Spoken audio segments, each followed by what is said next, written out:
पूरा पश्चिमी एरिया एक बार फिर से युद्ध के मुंह में जा धंसा है, जहां एक तरफ अमेरिका और इजराइल ने ईरान पर ऑपरेशन खर्ग आइलैंड शुरू कर दिया है, वहीं तेहरान ने भी जवाबी कार्रवाई तेज कर दी है। 15 दिनों से जारी इस जंग ने अब तीसरे विश्व युद्ध की आशंका को हकीकत में बदल दिया है। तो आइए डालते हैं एक नज़र टॉप 10 सबसे बड़ी अपडेट्स पर, जो आज पूरी दुनिया की सुर्खियां बनी हुई है। तो नमस्कार दोस्तों, मैं हूं आपका दोस्त ऋषि और आपका स्वागत है आरपी न्यूज में। तो दोस्तों, सबसे पहला न्यूज हमारा है खर्ग आइलैंड का सबसे भीषण बमबारी।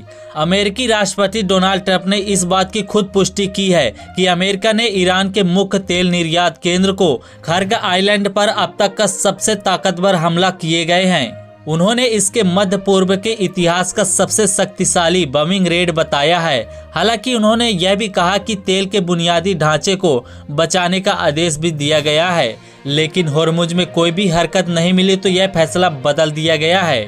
इसके बाद ईरान की राजधानी तेहरान में शुक्रवार को अमेरिका और इजराइल विरोधी भारी प्रदर्शन हुए। हजारों की संख्या में लोग डेथ टू अमेरिका और डेथ टू इजराइल के नारे लगा रहे थे।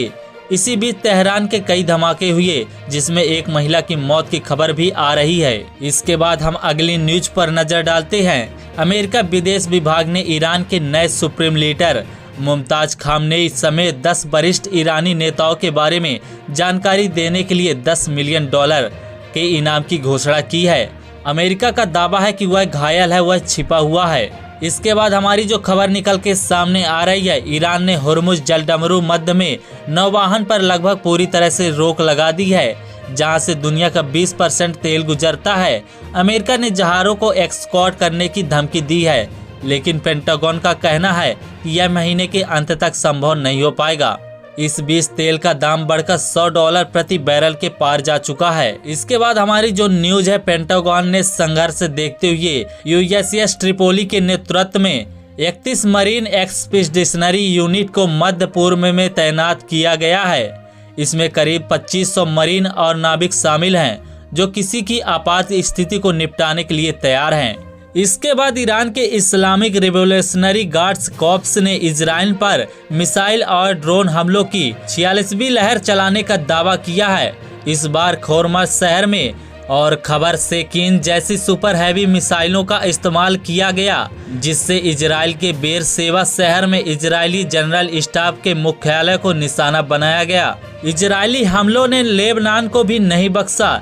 लेबनान के स्वास्थ्य मंत्रालय के अनुसार 2 मार्च के बाद अब तक 773 लोग मारे जा चुके हैं और 1900 से ज्यादा अधिक घायल हैं। दक्षिणी लेबनान में हुए हमलों में एक परिवार के 9 लोग मारे गए, जिनमें 4 बच्चे भी शामिल थे। इसके बाद हमारी जो बड़ी न्यूज है, संयुक्त राष्ट्र महासचिव एंटोनियो गुटरेस ने लेबनान का दौरा करते हुए तत्काल युद्ध विराम की अपील की है। उन्होंने कहा कि लेबनान के लोगों को यह युद्ध नहीं चुना था, इसमें उन्हें घसीटा गया है।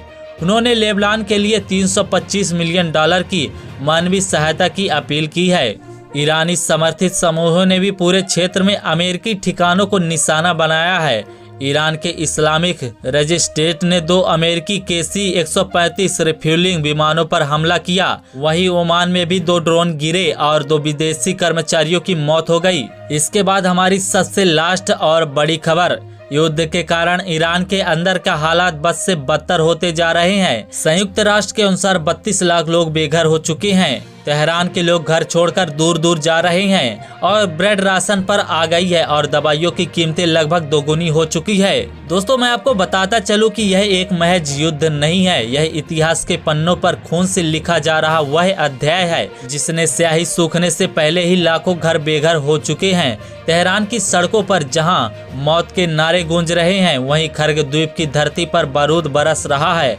खामनेई के बेटे पर $10 मिलियन का इनाम यह साबित करता है कि अमेरिका सिर्फ ठिकानों पर नहीं, बल्कि ईरान की सियासी बुनियादी पर भी हमला कर रहा है।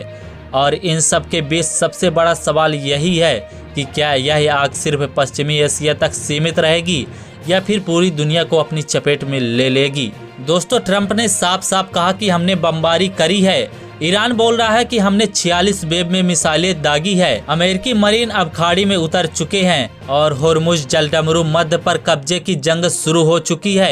एक तरफ पेंटागन का दावा है कि 15,000 टारगेट तबाह, 90% मिसाइलें खत्म हो चुकी है। वहीं दूसरी तरफ ईरानी सेना का ऐलान है कि तेल कंपनियों को तबाह कर देंगे।